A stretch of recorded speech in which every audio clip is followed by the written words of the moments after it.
তোমাকে ডাকি যদি একবার আল্লাহ, আমাকে কাছে টানো বারবার।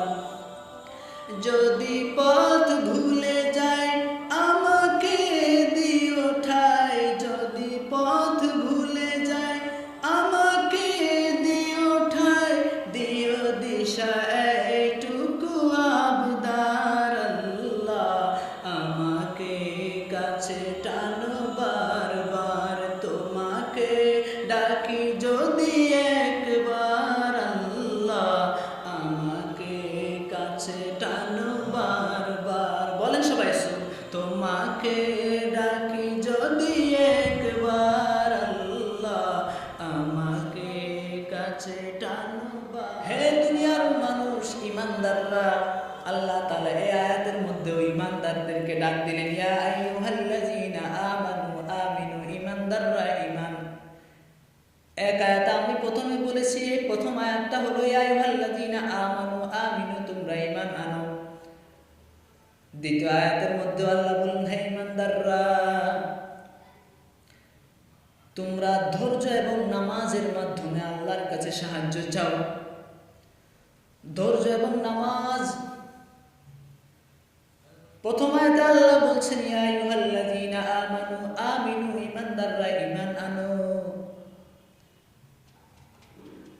ঈমান এনে করে বসে থাকলে হবে না, মহান রব্বে কারীমের দেওয়া ফর্মুলা নিয়ম নীতি মেনে ইয়া আইয়ুহাল্লাযীনা আমানু ইসতাঈনু বিস-সাবরি ওয়াস-সালাহ, নামাজ এবং ধৈর্য এবং নামাজের মাধ্যমে, ধৈর্য এবং নামাজের মাধ্যমে তোমরা আল্লাহর সাহায্য চাও।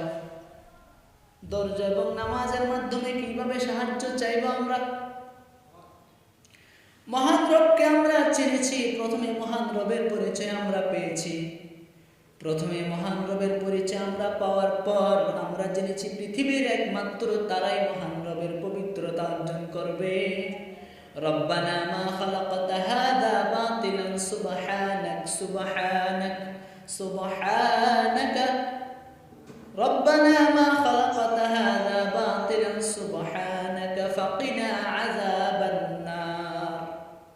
মহান রবের পবিত্রতা আমরা ঘোষণা দেওয়ার পরে সে মহান রবের কাছে আমরা ক্ষমা চাইলাম, আল্লাহ আমাদেরকে সেই আপনার কঠিন আযাব থেকে, কঠিন জাহান্নামের আগুন থেকে আমাদেরকে রক্ষা করুন।